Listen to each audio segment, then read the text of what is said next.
Salut les sorcières, salut les frerciers et bienvenue sur Biche Lunaire. Aujourd'hui, on se retrouve dans ma cuisine pour parler d'un sujet qui m'a été demandé en message privé sur Instagram par une abonnée. Elle m'a envoyé le message suivant: est-ce que tu pourrais faire une vidéo sur la kitchen witchery, c'est-à-dire sur la cuisine de sorcière, et parler de l'hôtel de cuisine? Au début, je me suis dit, le sujet est un peu vaste, est-ce que je peux parler de tout ça dans une vidéo assez courte?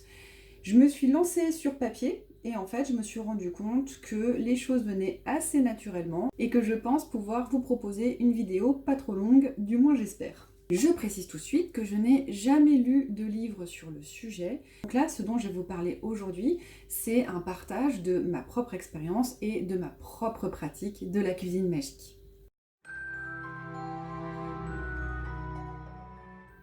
Vous l'avez sûrement déjà vu sur les réseaux sociaux et surtout sur Instagram, ce genre de petites images qui circulent avec des appellations genre sorcière de la lune, sorcière verte, sorcière de la forêt, sorcière de cuisine, sorcière domestique. Et à chaque fois sur le dessin, vous avez des petites attributions, des petits ingrédients qui sont dessinés, des petites idées de pratique, etc. Et c'est assez amusant. D'ailleurs, moi, je suis la première à en partager un petit peu sur Instagram. Je trouve ça marrant. Et puis, ça permet de s'y retrouver, de se dire: ah oui, moi je fais ça, moi je fais ça, moi je fais ça. Et ça permet de se définir un petit peu. Là où je veux en venir, en fait, c'est en vous disant que si on devait définir qu'est-ce qu'une sorcière de cuisine et qu'est-ce que la cuisine magique, je dirais que c'est pas mal de choses qui sont réunies et pour autant, je pense que ça constitue plus une pratique que la définition d'un sorcier ou d'une sorcière. En fait, ce genre de petits dessins assez amusants qui circulent, je trouve que ils sont sympas, mais à mon avis, ils confondent la pratique et le pratiquant. Je pense que d'ailleurs nous sommes tous et toutes un patchwork en fait de toutes ces pratiques qui constituent le sorcier ou la sorcière que l'on est. Et qu'en fait ce sont des pratiques et non pas des définitions de pratiquants. Je ne sais pas si je suis assez claire, mais en tout cas moi c'est comme ça que je vois les choses. Donc pareil pour tout ce qui va concerner la cuisine magique et les sorcières de cuisine.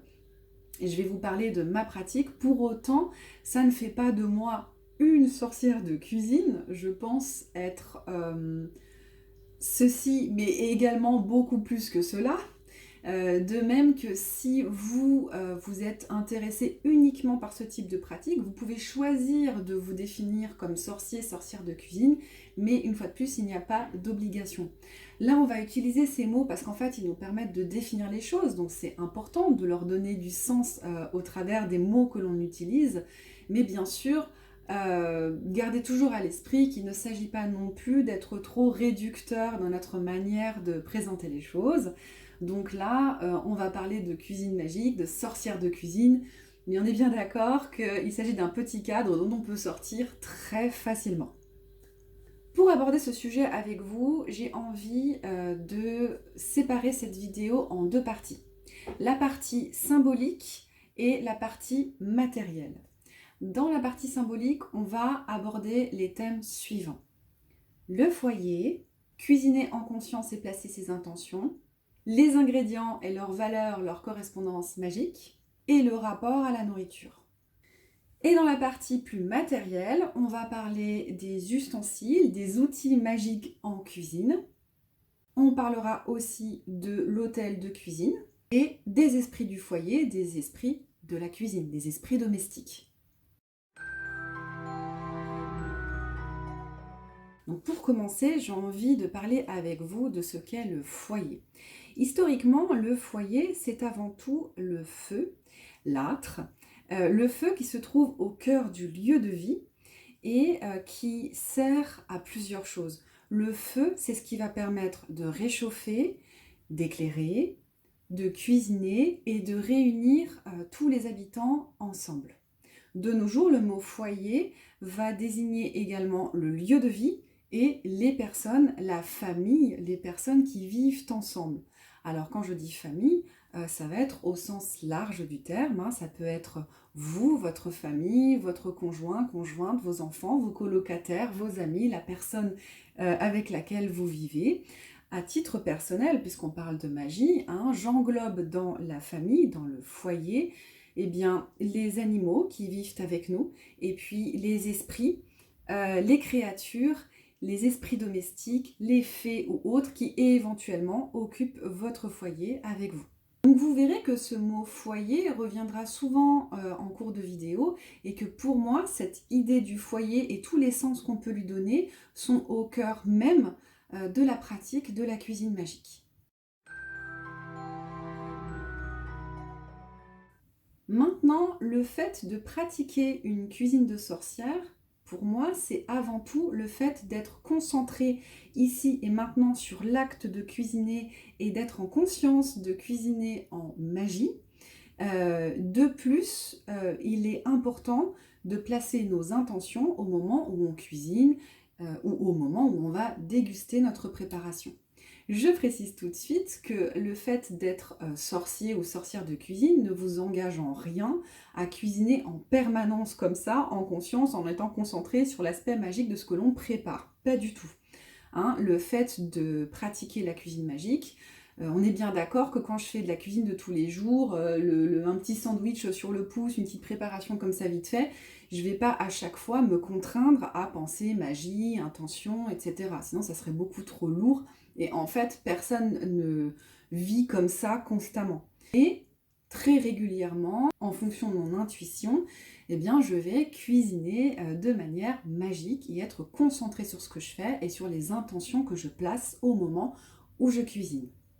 D'ailleurs, il y a deux manières de cuisiner en conscience et de placer vos intentions en magie. La première, ça va être d'être conscient des ingrédients que vous utilisez, de leur valeur, correspondance magique, de les assembler et d'avoir conscience au moment où vous les consommez de ce que ça apporte symboliquement. La deuxième option, ça va être de choisir à l'avance quelles sont vos intentions, quels sont les bienfaits ou quels sont les résultats que vous souhaitez obtenir au travers de votre cuisine et de choisir vos ingrédients en amont en fonction de ce que vous souhaitez. Il y a vraiment deux axes qui sont possibles. Hein. Cuisiner spontanément en ayant conscience de la valeur magique de ce que vous faites, ou bien choisir ou désirer un effet magique et sélectionner les ingrédients en fonction de leur vertu et les assembler en vue de servir un but magique précis. Maintenant, si on se concentre sur les fameux ingrédients, l'idée c'est eh bien, de s'intéresser à leur correspondance magique, à leur valeur magique et symbolique. À titre personnel, je me concentre essentiellement sur l'énergie, c'est-à-dire plutôt énergie féminine ou masculine, les éléments, à quels éléments les ingrédients sont rattachés, donc terre, eau, feu et air, et puis ensuite leurs propriétés magiques, hein, celles que l'on désigne dans ces ingrédients en fonction des connaissances que l'on a pu avoir glanées avec le temps.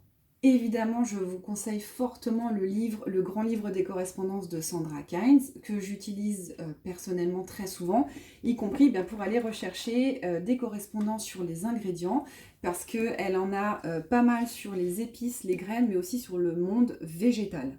Et pour le reste, mes correspondances, je les crée moi-même. D'ailleurs, j'aime bien m'amuser quand j'ai un ingrédient à réfléchir à l'énergie, l'élément, les propriétés que j'y vois, et puis parfois aller vérifier dans le livre s'il y est, et je suis contente parce que 9 fois sur 10, eh bien, ça correspond à ce qu'a écrit Sandra Kynes. Pas pour dire que j'ai juste, mais pour dire que avec un petit peu d'expérience, avec un petit peu de pratique, deux personnes qui vivent à des endroits du monde complètement opposés, qui ne se rencontreront jamais, ressentent les mêmes correspondances. Donc en fait, ce que je trouve merveilleux, c'est que en fait, il y a quand même un sens à ces correspondances-là. Et avec le temps, ce sens, vous allez finir par le comprendre et vous allez pouvoir vous-même intuitivement retrouver les correspondances. Ça ne veut pas dire qu'elles sont absolues, ça ne veut pas dire qu'elles sont 100% les mêmes pour tout le monde, mais ça veut dire qu'il y a quand même un ressenti, qu'il y a quand même une espèce de logique magique derrière tout ça que vous allez finir par comprendre. Et enfin, toujours au niveau symbolique et magique, eh bien, je pense que c'est important de parler de notre rapport avec la nourriture, du respect que l'on va essayer d'entretenir avec les fameux ingrédients, avec la nourriture, parce que mine de rien, on travaille avec du vivant. Que vous cuisiniez avec des ingrédients d'origine animale ou végétale, moi je ne suis pas là pour ni diaboliser ni moraliser vos choix alimentaires. Chacun fait comme il veut. Mais l'essentiel, selon moi, c'est le plus possible de partir d'ingrédients bruts, de faire le plus possible votre cuisine vous-même, en tout cas au moins de temps en temps quand vous souhaitez vraiment pratiquer cette cuisine de sorcière, et si possible, eh bien de respecter l'aliment pour la valeur qu'il a d'un point de vue bien sûr nutritionnel, mais aussi d'un point de vue symbolique, avec toujours cette idée de lui reconnaître son aspect vivant, l'abondance, le partage, enfin tout ce que symbolise en fait la nourriture en plus du simple fait d'ingérer quelque chose et de se nourrir. Passons maintenant à la partie matérielle. Juste derrière moi, depuis le début de la vidéo, vous pouvez voir mon espèce de petite collection de tasses et théières dépareillées qui me servent à préparer les potions de fées sorcières que vous voyez justement dans la playlist de Kitchen Witchery. Sachant que cette petite installation un peu en valeur est plutôt récente. Avant, ils étaient au-dessus du frigo, un peu serrés les uns contre les autres. Et c'est vrai que de commencer à préparer ces vidéos, de commencer à prendre de plus en plus plaisir de partager ça avec d'autres personnes, à titre personnel, ça m'a apporté beaucoup de choses, ça m'a ouvert les yeux sur pas mal de choses. Déjà à mettre des mots. D'ailleurs, c'est aussi l'avantage de ces fameuses petites vignettes, parce qu'en fait, et puis cet engouement autour de la cuisine magique, de la cuisine de sorcière, ça m'a permis de prendre conscience et de mettre des mots sur des choses que je faisais en fait sans le savoir et sans forcément avoir cherché à les définir. Donc vous voyez ici ces petits ustensiles qui, selon une de mes abonnées, ont un charme désuet. Et d'ailleurs je la remercie parce que je suis tout à fait d'accord avec elle. Donc au niveau de vos ustensiles, de votre choix d'ustensiles, alors déjà ne vous ruinez pas, la récupération, prenez des ustensiles de cuisine de base, c'est pas la peine d'investir dans des trucs complètement foufou. Votre batterie de cuisine habituelle, votre vaisselle, vos couverts, tout ça c'est parfait pour pratiquer la cuisine magique. À titre personnel, vous le savez si vous avez vu ma vidéo sur le chaudron, mon chaudron est une marmite de cuisine, mais c'est quelque part, c'est pas un hasard, il n'y a pas de hasard. Et ça me permet de temps en temps de cuisiner à l'intérieur des préparations vraiment spécifiques. Alors là, je suis vraiment dans la cuisine de sorcière de haute voltige, mais la plupart du temps, j'utilise une cocotte en fonte, des casseroles, comme vous pouvez le voir dans mes vidéos, des choses vraiment très simples. Le seul outil vraiment magique que je possède depuis peu, c'est cette cuillère qui m'a été offerte par Grimoire d'Étoiles. Et d'ailleurs, ça m'a donné envie d'en posséder plein, d'avoir plein de petits instruments comme ça en bois, avec des intentions magiques à l'intérieur. Mais voilà, le seul conseil que je peux vous donner, c'est déjà pour commencer, faites avec ce que vous avez. Et puis après, si vous avez envie d'acheter une ou deux petites choses spécifiques, à ce moment-là, oui, faites-vous plaisir. Mais je ne pense pas qu'il faille avoir des ustensiles ou des outils magiques spécifiques pour la pratique de la cuisine magique. Au contraire, la cuisine magique, la cuisine de sorcière se fait avec ce que vous avez déjà chez vous, au sein de votre foyer. En tout cas, c'est mon avis là-dessus. On en vient maintenant à la question de l'hôtel, la question de l'hôtel de cuisine.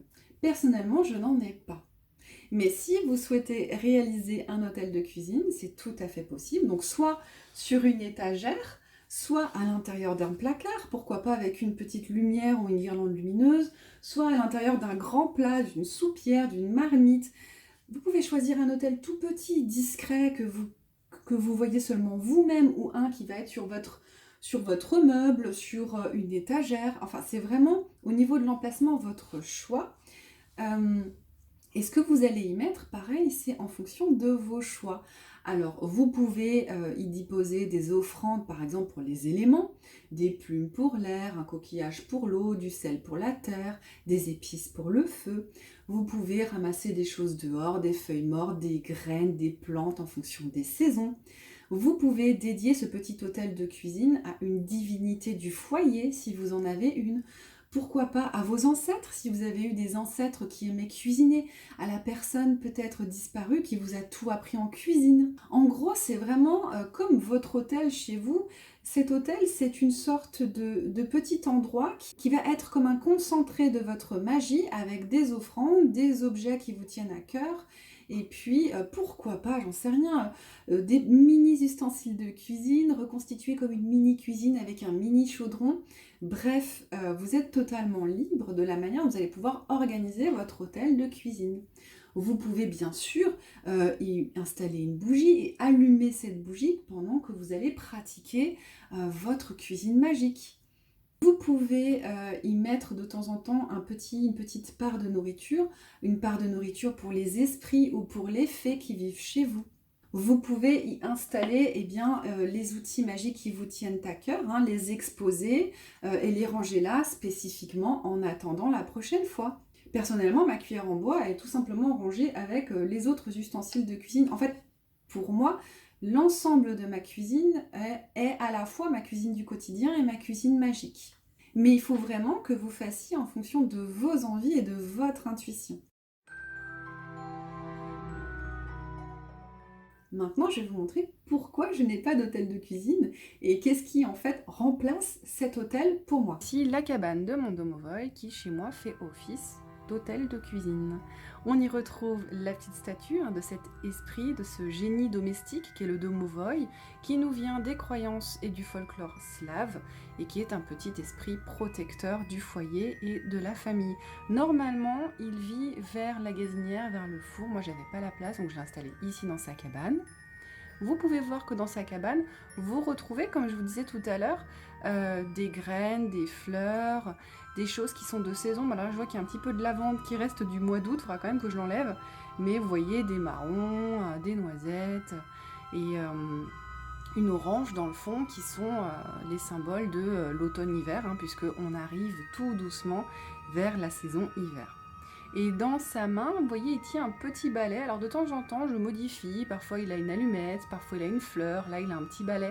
C'est vraiment pour suggérer également l'aspect domestique du domovoy, un peu pour en faire le grand maître de la maison, l'intendant en chef de la maison.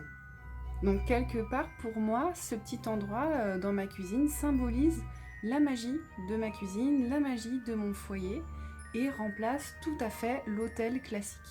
Mais une fois de plus, vous allez pouvoir faire comme vous le souhaitez. Donc vous l'avez vu, quelque part, la maison de domovoy qui est installée chez moi, c'est un peu comme un petit hôtel, parce qu'il y a également des offrandes qui vont suivre les saisons. D'ailleurs, on est actuellement proche de fêter Yule, et on va arriver en hiver. Et alors l'hiver et les célébrations de Yule, c'est vraiment en plus le moment de l'année qui est très en lien avec les esprits du foyer, avec les esprits domestiques. Donc n'oubliez pas de leur faire des offrandes. D'ailleurs, quand vous commencez à vous engager comme ça dans une connexion avec les esprits du foyer, avec le petit peuple, avec les fées, avec les créatures en lien avec les éléments, n'oubliez pas que c'est pas juste une mode comme ça, c'est pas juste pour jouer. En fait, il y a un vrai lien qui va se créer et ce lien va se créer avec la régularité. On ne demande pas de faire des milliards d'offrandes tout le temps, mais de moins être régulier. Et les offrandes, c'est pas juste des objets, ça peut être aussi de la nourriture, ça peut être juste de l'attention ou quelques mots, quelques phrases prononcées pour cet esprit qui partage votre foyer. Et une fois de plus, vous placez le curseur où vous voulez. Cette petite statue peut être la représentation d'un être vivant qui vit chez vous, qui va prendre vie quand vous dormez ou qui va prendre vie quand vous quittez les lieux. D'ailleurs, on dit que le domovoy protège les habitants du foyer des incendies parce qu'il va venir les réveiller si jamais un feu se déclarait dans la maison.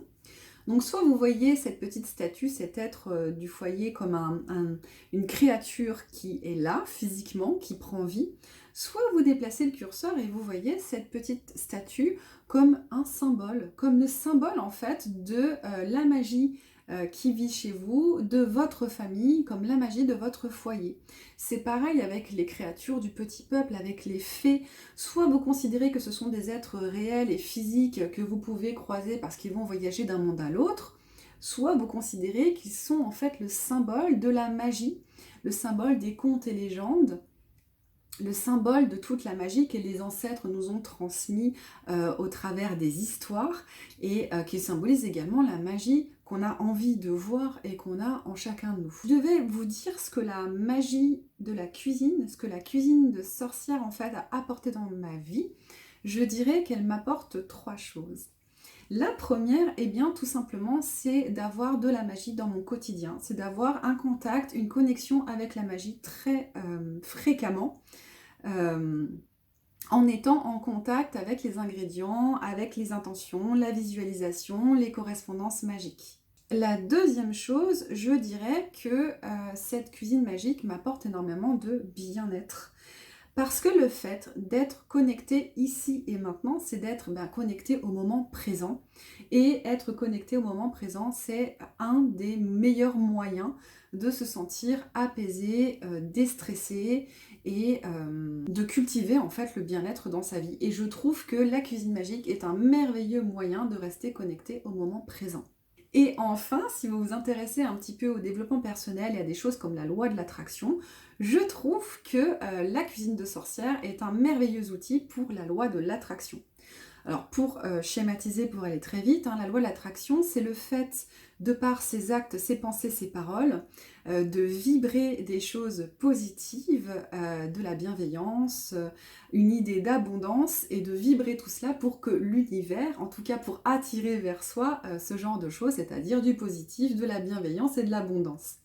Je trouve que le fait de pratiquer la cuisine magique est un merveilleux moyen de cultiver pour soi, mais pour les personnes également qui vivent avec vous, eh bien, cette idée de positif, de bienveillance et d'abondance dans sa cuisine et dans sa magie. Et du coup d'attirer la bienveillance, la positivité et l'abondance dans sa vie. Voilà, j'espère que après montage, cette vidéo ne sera pas trop longue et j'espère surtout qu'elle vous aura éclairé un petit peu sur ce qu'est la cuisine magique. N'hésitez pas à me donner votre avis en commentaire parce que comme je vous l'ai dit à titre personnel, tout ça c'est vraiment ma propre pratique. Je n'ai pas de connaissances théoriques sur le sujet. En tout cas, j'ai adoré mettre sur le papier mes idées. J'ai adoré partager ça avec vous. Si le cœur vous en dit, venez faire un tour sur mon site bichouinaire.com, venez lire les articles, donnez votre avis, commentez. Et puis aussi, si vous avez envie d'un peu de déco magique et witchy, venez faire un tour sur la boutique Manoir du Raptor qu'on tient avec ma sœur. Je vous dis à très vite et bisous.